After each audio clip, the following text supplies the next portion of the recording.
welcome to Jars to Table. Today we are doing another meat haul, slightly different added recipes as well. This amazing load cost me I think it was about £112 something. I've got pig's kidneys. I got about £50 worth of stewing, the best stewing steak. Gosh, this is a huge ham. So I think this was about £35. I think yeah, this was about 35. This was about 35. This was 2468. This was about £12, and this was £54. All in all, if I was to buy this in the supermarket, this absolutely would have cost me double the amount of money, at least. So all I've got to do now is wash the whole lot, and then let's get to doing things, preparing it for long-term use rather than just relying on a freezer, because freezers can break. Electricity can go down. Your children can leave a fridge door open and everything defrosts overnight. True story. So anyway, I've got all my cans ready, so join with me. But first off, two things. Always sharpen your knives. Have them as sharp as possible. Life is miserable with a dull knife. Get your chopping board. Try not to get glass. That will give everyone a headache. Get all your jars ready and all your equipment and get everything cleaned. But let's count these chickens and see how much I got for £35. So what I'm going to do, because I've got various things planned, and I hope you stay on the journey with me, I'm going to can the chicken first, because it's the easiest. It will get out of the way, and I'll be preparing the other dishes while this is just getting on with it, really. I'm not going to do anything other than clean it up, put it in jars, and put it straight in the pressure canner. Okay, for the little bits that I've cut away, I'm saving them, putting them in here, because I'm going to make my own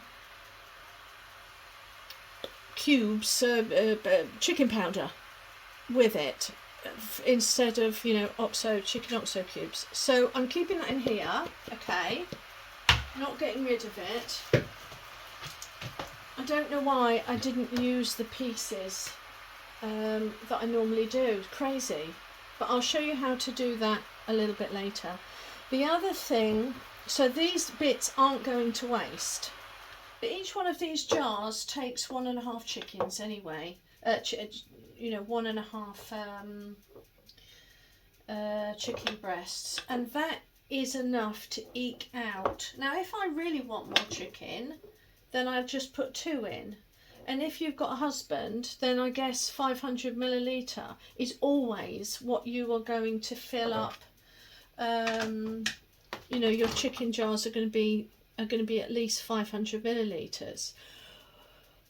But for my little lot, this is perfect for 2 days worth of sandwiches for packed lunch. This is perfect for a big stew. These little ones are good for a pie. Do you see what I mean? So there are times where I want a little bit more, times where I just want a small amount, and I eke it out with loads of carrots and swede and parsnip and potatoes. Just realised another tip, because sometimes people don't know how far to fill it. This I know is already going to fill liquid up to at least here. So because the juice is going to come out of the chicken, but the volume itself isn't going to much change. So all I need to do is just fill in the gaps. So it's like I put the water up to the level, and then I'll debubble it a bit. I might do. I only do it a bit because it shrinks, trust me, it'll come out anyway. But I pour it up to the inch level, and then I don't top it up afterwards because the chicken itself will let off liquid, and I find that I don't overfill it that way. Just a bit of a top tip. You only want a splash of water if you want your ugly chicken resting in water. You don't want it up in the air. So I just top it up to the top, and I don't refill it after I've bubbled it. And for those of you, gosh, you must all know about bubbling. I'm not going to go on about it. You just basically tip. Let's just pick a knife quickly. You just dump it in to get, but this is why I don't overpack and I just drop it in, because it will naturally debubble anyway. It will completely debubble. If you don't overpack it, you don't really need to debubble it. It will naturally debubble in the pressure canner, or if you water bath it, because in the UK we do water bath. Because it will stay loose, where if you overpack it, it'll stay in lumps and tight lumps, and that's where you get an air bubble. So if the chicken is loose, there's no air bubbles. So okay, so that's but that's how I do. You do you, whatever. Right. Anyway, so continue what I was saying. I feel like this one's too full actually, so I'm gonna take a few bits out. See, once you start air bubbling, you just don't know where to stop. It's like a compulsion. I can preserve food for a lot of different reasons. One is I don't want to be caught out, and my job is to make sure there's food on the table for my children who did not deserve what's coming. Also, I found that it's such a fantastic way of lessening food waste. It's just, I mean, the amount of food that I would chuck out just because I didn't know what to do with it, so it went off, you know, like the proverbial celery, you know. I just wasteful. I don't waste anything because because of the veg, a lot of it is dried. Then the whole fun of it is that I only take what I'm actually going to cook with, and I just find that so thrilling, not to be wasteful. The other is it's just a fun hobby. I mean, I get a real kick from preserving my own food and having my own supermarket at home. You know, it's not about hoarding, as some people kind of, you know, oh, you're hoarding and you're... No, there's such an amazing thing about going into wherever you store your food and realising I don't need to go to the supermarket. I can afford to be ill, you know, because I've got it all here. And I don't have to trudge out in the snow or the rain, you know, in order to feed myself and my family. It's just fun as well, and learning some of the old tips of preserving, and knowing that you are being a good steward of your money. To me, that's so thrilling, to save money, because then you have more money for other things, don't you?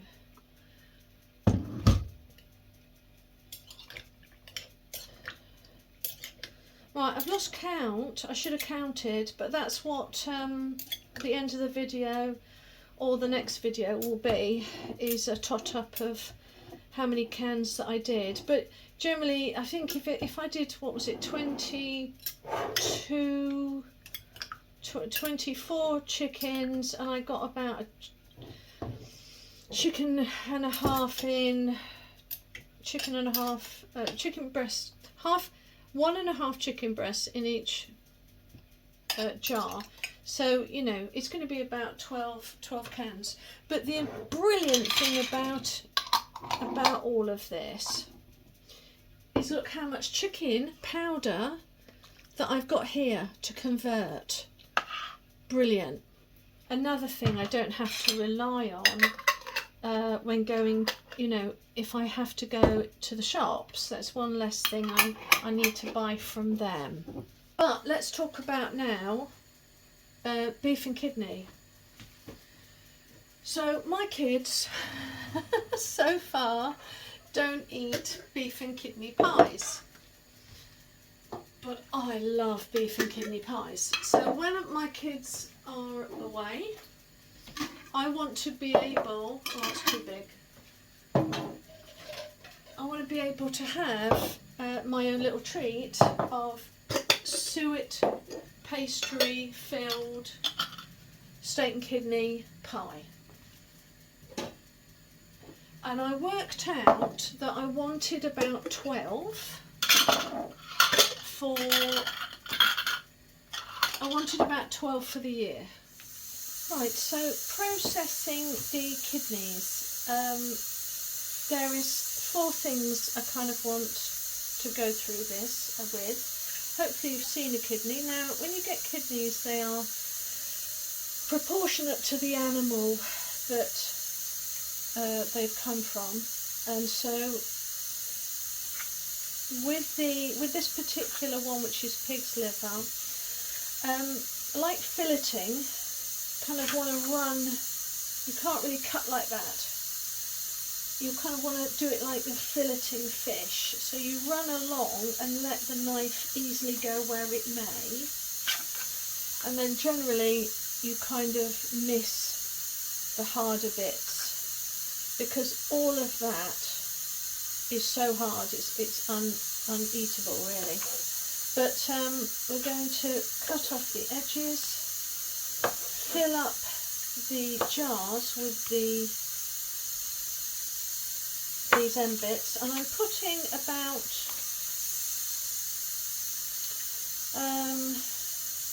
1/5 of a jar I'm filling with the kidneys, and then I'll top up with beef. Then I'm retaining this large mussel here, cutting it in half. I'm going to put it in a dehydrator for my son's dog as a treat for when I see them next. And then the little bits and pieces that I've got nowhere else to go, they are going to go in the chicken stock section to make a really nice chicken stock powder. Sorry, try and get my brain's not working today. I think I've got a lot on. My brain is struggling to work it out. I have to remember everything. So I will carry on until this is finished. It's a little bit laborious. I don't enjoy doing kidneys, just because you've got to deal with these little arteries, little veins. But once it's done, it's done. And with some suet pastry on top, it's going to be delicious. Anyway, so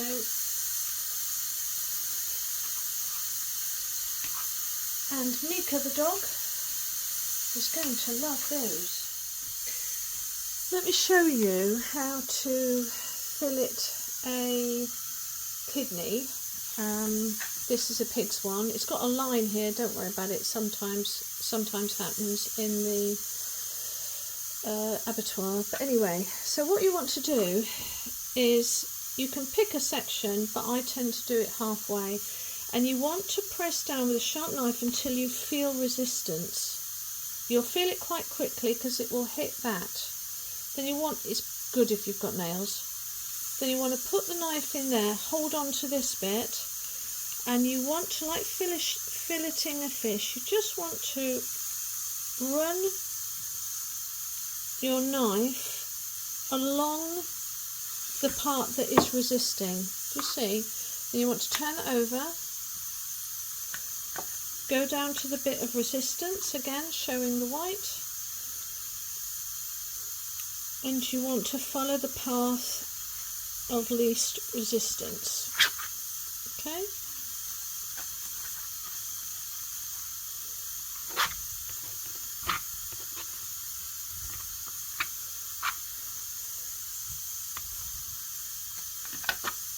That little bit there is what I'll keep for gravy.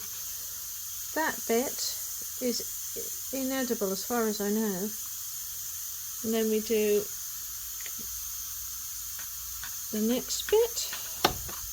Oh, that wasn't very good, was it? One-sided was better than the other, by the way. And run it along the path of least resistance.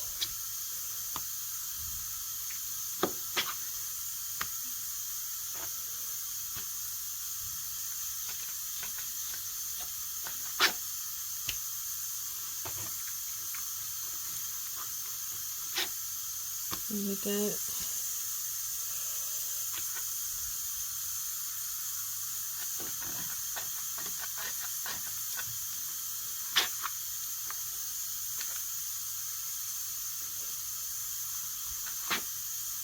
And then what you have is that remaining cut down the middle, dehydrate, and you've got something that the dogs will love to chew on for ever and ever. And then just cut these bits in bite-sized pieces, and any teeny little bits go in the gravy pot, ready for powdering or putting with your collagen. All good. Okay, so we're on to our beef now. This is one of them, and I'm proud to say that in the other video of my meat haul, where I sliced against the grain for freezing stir-fry beef in really thin slices, it worked like a treat. So I'm absolutely going to do that again, and I think I'm going to do it with this beef because this beef over here it's not as beautiful as this one here. Still good, but just prefer to get this first. So like we did last time, let's put this away. I want to get the kidney and the beef in as soon as possible into the pressure cooker. But you want to make sure that you thoroughly wash this beef. I'm rubbing vinegar, any sort of vinegar will do, because it's an astringent. Is that the right word? But it is astringent. So we want to get rid of that, and then what I'll do is I'll rinse it once more, and then we are good to go. Right, okay, so when looking at cutting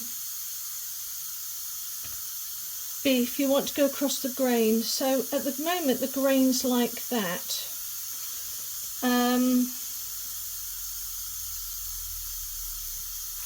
Let's have a look, see if it's clearer. Yeah, so the grain's like this, so we need to start going across here. So grain here, we need to go across it. I'm looking here, it looks fine to me. There's going to be a few chunks, and I'll just put them in there until we can get going, but that's where we need to head for. So I'm going to put that in there. That is not at the level I want, so I'm going to put that in there. Here is where we want. Let's get rid of that. I think I'm going to have to sharpen my knife again. It was lovely and sharp, but I think I need to do it one more time.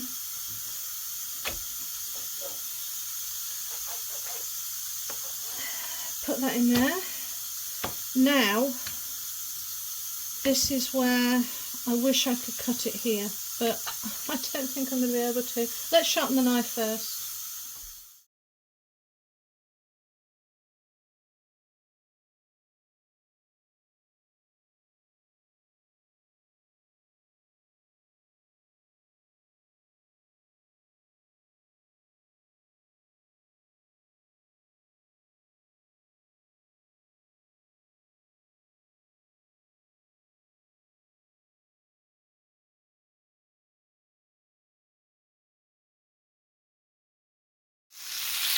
Those of you remember from the last video, I'm just sealing the remainder of my beef in lard before I can the rest of the just beef cans.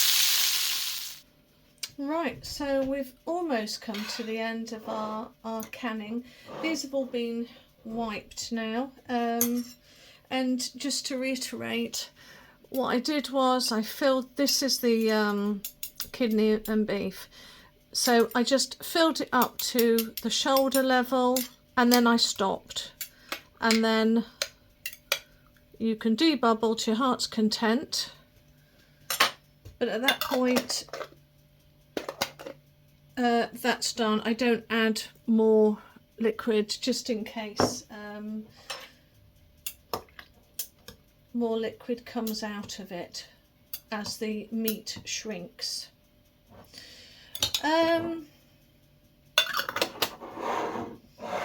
Now over here, while I've been busy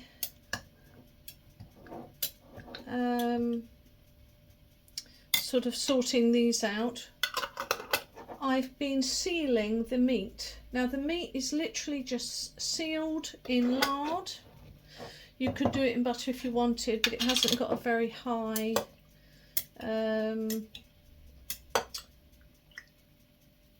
frying height, temperature. But I have lard, so. And then what I did was, so if you can see here, I've not cooked it thoroughly. I've just sealed it, and I have actually only turned it over once, so I've done 2 sides.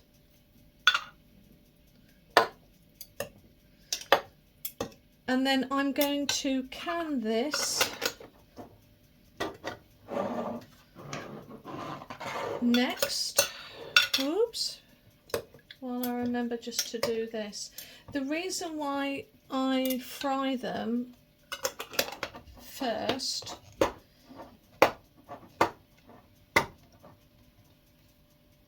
okay, that'll be interesting. We'll see if that one closes properly. But sorry, the reason why I do it is because it seems to help the meat to keep its form, where here it does taste like stewed beef. And I much prefer that if I'm doing, let's say, a stroganoff, where I want the beef to keep its shape, where this will shred more. Okay, Whoops. To be honest, these didn't really need any bubbling. Right, so now, and I think I managed 11. 2, 4, 6, 8, 10, 11, yeah. I'm running out of jars or cans, whatever you want to call them. So we're getting into dangerous territory now. I'm a little bit nervous. I want to leave that one. I don't think I'll need that many, but I am going to go, I think, and order some more on the net, because when I get to my jam jars, I know I'm desperate. But again, I don't use too much of this. I don't use a huge vast amount, so let's see how far it goes. So there's no need to debubble now. I'm just going to fill it up to the neck with water, not too high, but just to the neck. It's already got juices and gravy already. And that's given me 6. Just double checking that seal. That seems alright. Right.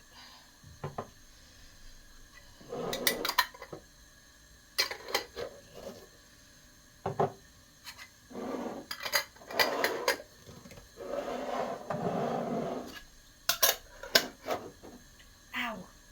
That's hot.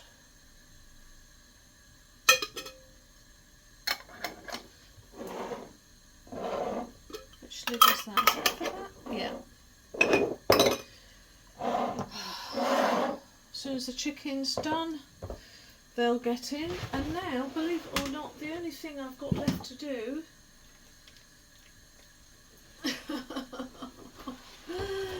is the ham. So I'm just making the chicken gravy. So I'm getting all those leftover chicken bits, and there's a teeny piece of beef in there, and there's also a few kidney bits, and you want to put it into your pan with nothing but just on its own, and you're just going to cook it thoroughly, completely and utterly.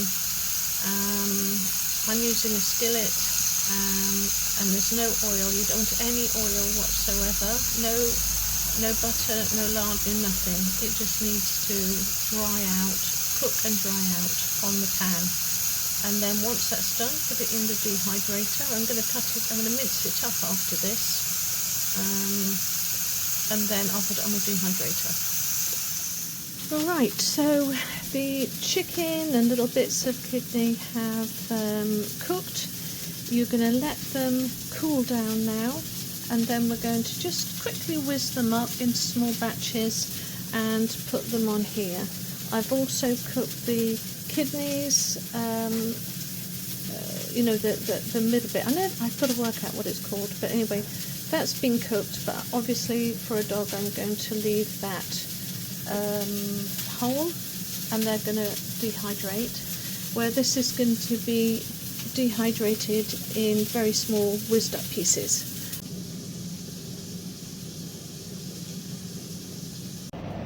And yes, for 12 hours the whole home smelt like chicken and mushroom pie. It was delicious. Hello, right, it's the next morning. Do you remember this? The chickens came in it. What a great dish. Just that alone is worth it. That's brilliant. So I'm going to be able to move this beast and chop and change it into different things. So I'm just going to wash this out. I had mushrooms in, which I'm dehydrating at the moment, and then we'll get on with this beast.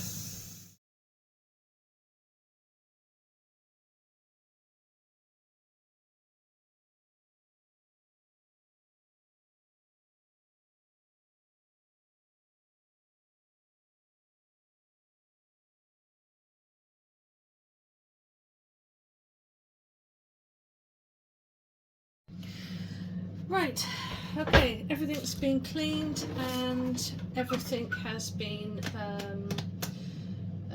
sharpened. So now we're going to split off the ham into meals that are going to be roasted and then sliced up, separately frozen, ready for packed lunches for the boys, and then stuff that's going to be chopped up and canned into lumps. I guess it's sort of a centimetre by centimetre, or 3/4 of an inch, I guess. Is that a centimetre? But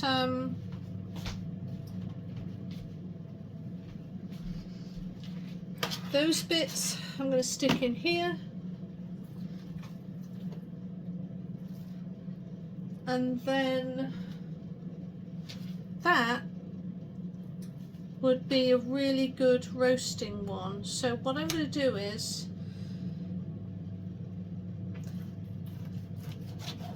that,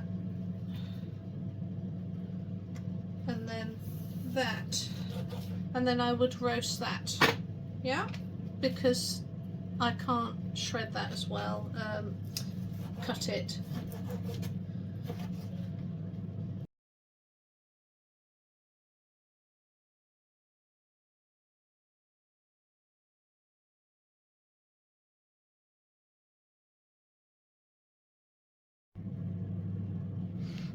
Okay, so I've got to make a decision one way or the other. What I'm looking for is height, a certain amount of height. So I think I will cut this down. I want it in height so that I can get a decent slice. And I think that that is it. That's the highest bit. Bits of fat there, I'm not worried about that. So what I'll do is, yeah. So that will go in the oven now. I'll give it a cover and we'll see what it looks like when it comes out. Better to have the fat on the top if you can, because it dribbles down.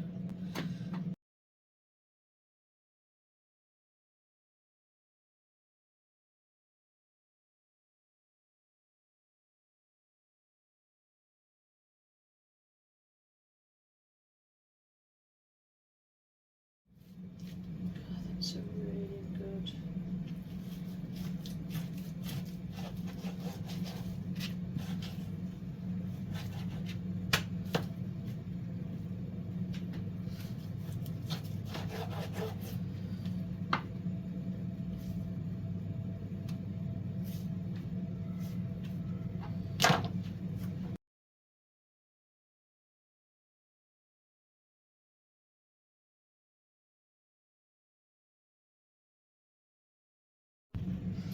Now, this is why it's really good to handle your meat yourself, because I got to the last bit and I thought that's just too perfect not to roast and use for ham, because when I went into the supermarket the other day, the ham was £2.60. It was ridiculous. So I'm going to stick that in as well to be roasted, ready for sandwiches. So the rendering down process is very slow. I would yes, ignore the state of it. It's been a busy couple of days. It's a very slow process. Put it into a pan. Any pan is fine. And you just want to slowly, as you can see here, it's going to take a while for this to render down. So you can stir it a bit if you fancy, just to check that it's not sticking or burning. But if you go really slow, then there's no real need.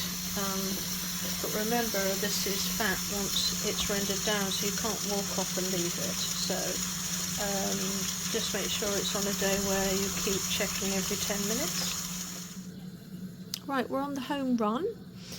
We've taken this out of the oven and I've just let it cool down, and now I've done my first lot, and this was, using this particular gadget, was 2.5 millimeter thick slices. I've looked at this and I've thought, gosh, this will cost me about £5 in the Tesco supermarket, the amount that's in here. But what I'm going to do is I'm going to halve it and freeze it, because I'll only want one of that each week. So all in all, I reckon I've got about 2, probably 4, 5, 6, 9 weeks of at least 9 weeks of ham. So I'm very, very happy with that, and I'm very happy with this actually. I haven't had one for several years. I've done everything by hand. I had a rather horrible accident where I nearly cut off the end of my thumb. Never again. So it makes me go funny just every time I think about it. But I just do so much large quantities. I'm getting to an age where I simply just don't want to do it. Not all the time anyway. Right, I better get on with doing these then. Right, well, fingers almost intact. The only thing where I came a cropper was on my phone stand, which is why it is now, this hand is now inoperable. But anyway, worked like a dream, as you can see. Now, I worked out that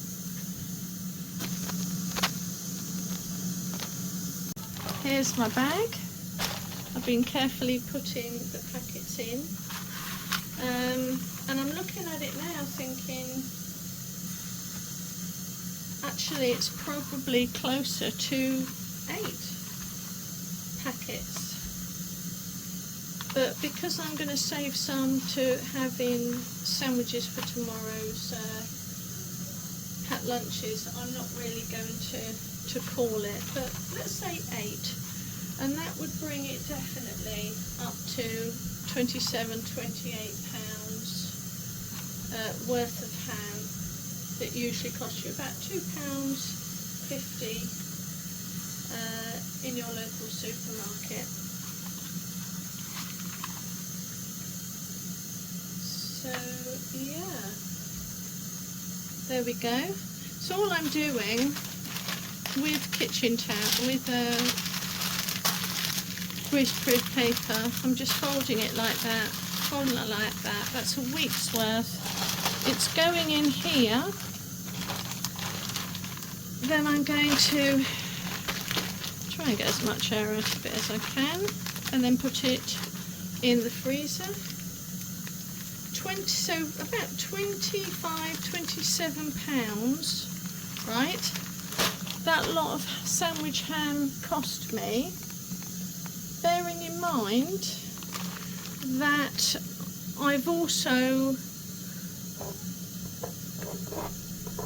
gotten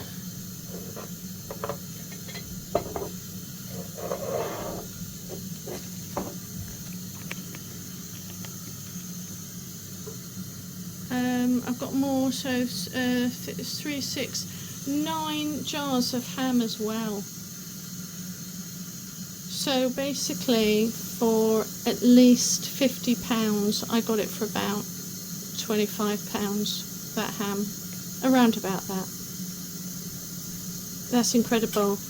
Yeah, each one of these, it would have added up to the same amount. So it's definitely, if you go to a butcher's, you're basically paying double in a supermarket now, no matter how cheap it is. A butcher's is always cheaper. I'm tired, guys. You've got to excuse me. I'm very tired. But yeah, all of that is probably worth about 53 pounds in the supermarkets, but I only got it for about £25. Amazing. Go to your local butcher. Okay, so I was so busy for the last 2 hours doing what I've had to do directly in front of my head, look what my son wrote. And I didn't even notice. How bad is that? Make lollies. He's drawn a picture of a lolly. I spelt that wrong. He didn't actually. Spelt that right. If you... Oh, I think so. I'm dyslexic though. If you have time, can you make a cake? Oh, how can I not? And I even managed the cake. Don't laugh. That's as good as I get.